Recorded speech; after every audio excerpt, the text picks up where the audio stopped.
नमस्कार दोस्तों, मेरा नाम है प्रदीप चौहान। बात समझनी है तो पूरी सुननी होगी। दोस्तों, कल मैं एक राष्ट्रीय इंग्लिश न्यूज़पेपर पढ़ रहा था, अखबार पढ़ रहा था। वो अखबार अपनी इन्वेस्टिगेटिव जर्नलिज्म के लिए काफ़ी जाना जाता है।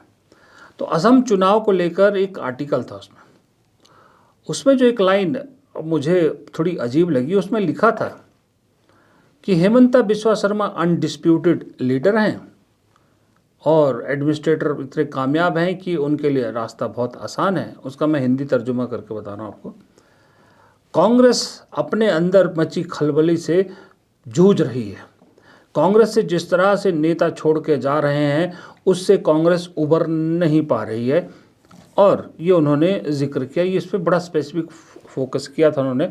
और एक तरह से यूँ इम्प्रेशन आया कि कांग्रेस की हार, अगर हारती है कांग्रेस वहाँ, तो उसकी जिम्मेदार यही होगी जो कांग्रेस के नेता छोड़ के गए।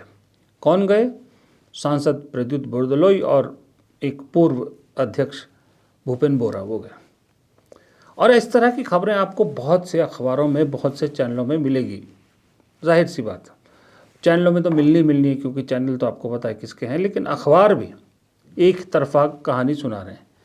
लेकिन ये कोई नहीं बता रहा आपको किसी अखबार, किसी टीवी चैनल या किसी सोशल मीडिया पे ये सूची मिली है कि बीजेपी के कैबिनेट मंत्री, पूर्व विधायक कितने पूर्व मंत्री बीजेपी छोड़कर कांग्रेस में शामिल हुए हैं? ये पूरी सूची है एक। आपने एक केपीसीसी अध्यक्ष, जो माफ़ कीजिएगा, जो एक पूर्व प्रदेश अध्यक्ष जो विधायक भी नहीं है, वो पार्टी में शामिल कर लिया। और एक मौजूदा सांसद, मानता हूँ कि चलो सांसद थे, बड़े थे, उसको कांग्रेस के लिए बहुत बड़ा झटका और बीजेपी की बहुत बड़ी जीत कह रहे हैं। और इतने सारे लोग जो कांग्रेस में शामिल हो रहे हैं बीजेपी के, और बहुत से लोग जो है वो कांग्रेस गठबंधन को समर्थन दे रहे हैं, उसका कहीं जिक्र भी नहीं होता। क्यों? इसकी वजह शायद आपको वो बीजेपी के उन नेता के बयान पे मिलेगी जो बीजेपी के उपाध्यक्ष थे, जिन्होंने कहा था कुछ दिन पहले, 1-2 दिन पहले, 3 दिन पहले शायद, कि असम में बीजेपी के लिए 10,000 फेक जो है वो सोशल मीडिया हैंडल्स चल रहे हैं। 10,000 सोशल मीडिया फेक हैंडल्स हैं। वहीं से एक नैरेटिव बनाया जाता है और वहीं से कल एक एक्स पर नैरेटिव गढ़ा गया, एक ट्रेंडिंग में लाया गया गौरव गोगोई के खिलाफ, जिसे कहा गया पाकिस्तान एजेंट गौरव गोगोई, ऐसा कुछ नाम दिया गया था। और इसलिए था वो कल, क्योंकि कल गौरव गोगोई ने नामांकन दाखिल किया था। और गौरव गोगोई के नामांकन में कितना रश था, कितने लोग आए थे, उनको कितना पसंद किया जा रहा, उसका सबूत है आपकी स्क्रीन पर आ रहे ये दृश्य, जो गौरव गोगोई के नामांकन रैली में जितने लोग थे।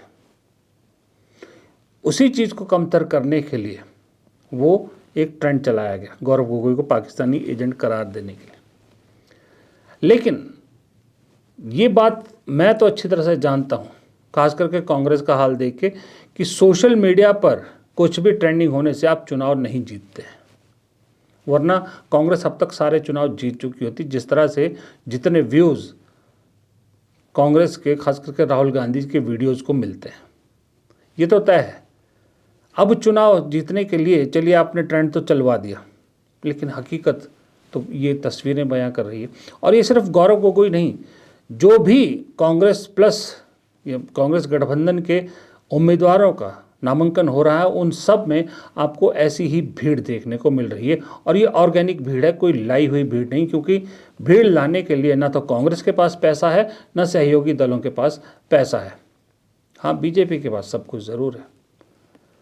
अब दरअसल एक दिन मैंने वीडियो बनाया था पहले कि असम में ऐसा लग रहा है कि लड़ाई कांग्रेस बनाम कांग्रेस की, और सही में अब ऐसा प्रतीत हो रहा है, बल्कि दिख रहा है कि असम में लड़ाई वाकई में कांग्रेस बनाम कांग्रेस है। वो इसलिए कि गौरव गोगोई और कांग्रेस जानबूझकर इस लड़ाई को उसी तरफ ले जा रहे हैं। यानी कि हेमंता बिस्वा शर्मा जो कांग्रेस के साथ करना चाहते थे, कि कांग्रेस में फूट डालना चाहते थे, कांग्रेस को दो फाड़ करना चाहते थे, वही चीज़ अब गौरव गोगोई और सहयोगी दल, खास करके कांग्रेस, बीजेपी के साथ कर रहे हैं। गौरव गोगोई ने इस चीज़ को बड़ा प्रेडोमिनेटली उठाना शुरू कर दिया है कि दरअसल कि बीजेपी है ही नहीं। बीजेपी में दरअसल वही लोग हैं, बीजेपी दफ्तर में इस वक्त काबिज बीजेपी को वही चला रहे हैं जो कांग्रेसी हैं। तो लड़ाई तो कांग्रेस बनाम कांग्रेस ही हुई। हिमंत बिश्व शर्मा के नेतृत्व में जो पुराने कांग्रेस के लोग हैं, जो आज असम के वाजपेयी भवन में उनका शासन चल रहा है, उनके और हम जो आज स्वर्गीय तरुण गोगोई देव के आदर्श को पालन करते हुए कांग्रेस कर रहे हैं, हम दोनों कांग्रेस के शिविर के बीच में निर्वाचन होने वाला है। अब भाजपा रहानी असम के वाजपेयी भवन में सिर्फ और सिर्फ कांग्रेस से गए हुए हिमंत बिश्व शर्मा जी के नेतृत्व में वे लोग हैं। पुराने जो कट्टर जो बीजेपी लोग हैं वो अब नहीं हैं। जिस बीजेपी असम के अध्यक्ष सिद्धार्थ भट्टाचार्य देव के पैर छूकर आशीर्वाद लेने वाले हिमंत बिश्व शर्मा ने भाजपा में शामिल हुए, सदस्य हुए। आज उसी पूर्व प्रदेश अध्यक्ष की टिकट हिमंत बिश्व शर्मा जी ने काट दी है। ये दरअसल गौरव गोगोई जानबूझ के कह रहे हैं कि जो वहाँ बीजेपी के सही में जो जेन्युइन कार्यकर्ता है या जेन्युइनली जो बीजेपी के लोग हैं वो कहीं भी स्क्रीन पे नहीं दिखा दे रहे, कहीं सीन में नहीं दिखाई दे रहे। और बात बिल्कुल सही है, उनके दिल में जो बात है अब गौरव गोगोई उस बात को हवा दे रहे हैं। अब ऐसे में होगा क्या, जो बगावती सुर हिमंत बिश्व शर्मा अभी तक झेल रहे हैं वो और बढ़ेंगे और जानबूझ बढ़ाए जा रहे हैं ताकि बीजेपी का जो रोष है, बीजेपी का जो कार्यकर्ता है, ग्रास रूट वर्कर है, उसका रोष खुल के सामने आ सके। और मज़े की बात है हिमंत बिश्व शर्मा भी इस चीज़ को मान रहे हैं कि वाकई में लड़ाई कांग्रेस बनाम कांग्रेस है। ये अलग बात है कि अपनी जुमलेबाजी के तरीके से वो इस बात को अपने फेवर में घुमाने की कोशिश कर रहे हैं। पूरा भारत का जो राजनीति है वो तो कांग्रेस से ही शुरुआत हुए थे, बट क्वेश्चन यही है आप लोगों को कांग्रेस में क्यों नहीं रुकवा सका। आप अपने आप ही बोल रहे हैं कि मैं फेलर हूँ। कोई बोलेगा कि मेरा ही लोग जाके अलग पार्टी में है, मतलब मैं लीडर होने का योग्य ही नहीं हूँ। ऐसा तो दुनिया में मैं नेता खुद पहला बार देखा हूँ जो खुद ही बोल रहा है कि मैं लोगों को रख नहीं सकता हूँ। ऐसा तो दुनिया में कोई नेता हमने जीवन में नहीं देखा।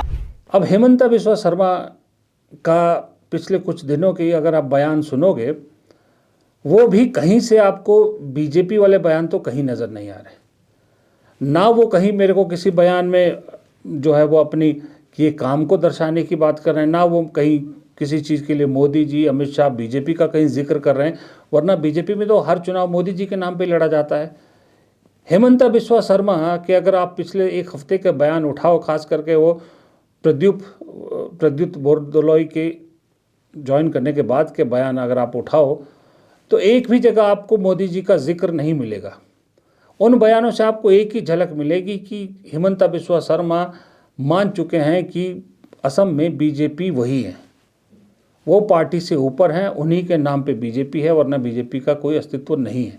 ये फीलिंग आती है। और यही चीज़ अगर आप ग्राउंड रिपोर्टिंग कर रहे पत्रकारों से पूछिए, मैंने बात की है, वो भी यही कहते हैं कि जो बीजेपी का जेन्युइन कार्यकर्ता है, जो पुराना कार्यकर्ता है, जो लड़के यहाँ तक पहुँचा है, जिसने बीजेपी को खड़ा किया है, वो अपने आप को ठगा सा महसूस कर रहा है।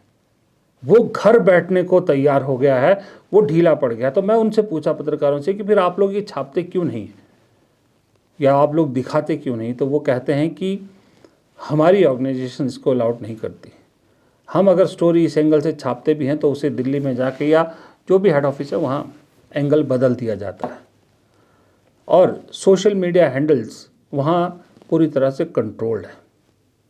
कोई बहुत बड़े यूट्यूबर ऐसे जो हैं वो जो कुछ हैं जो दिखा रहे हैं, सच्चाई दिखा रहे हैं, लेकिन उनकी रीच को भी वैसे ही रोक दिया गया है जैसे हम लोगों को रोक दिया गया।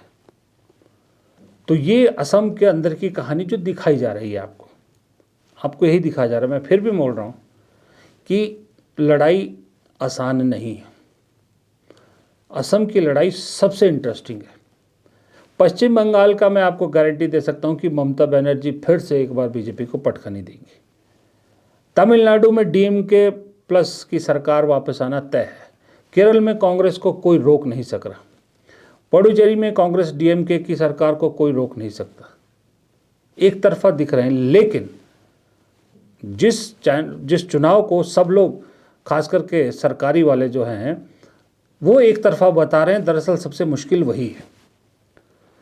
मैं उल्टा चल रहा हूँ। आपको सर्वेज बहुत सारे दिख रहे होंगे सोशल मीडिया पर अगर आप एक्टिव हैं, जिसमें बंगाल में कांटे की टक्कर बताई जा रही है, तमिलनाडु में तो बल्कि उल्टा बताया जा रहा है, सरकार बदलती दिखाई जा रही है, केरल में कांटे की टक्कर दिखाई जा रही है और एलडीएफ को थोड़ा सा एज दिखाया जा रहा है, पुडुचेरी में भी यही है, और असम में एक तरफा जीत बीजेपी की दिखाई जा रही है। और मैं इसका उल्टा बोल रहा हूँ कि दरअसल इसका उल्टा है, बाकी सब जगह एक तरफा है और वो नॉन बीजेपी की तरफ है।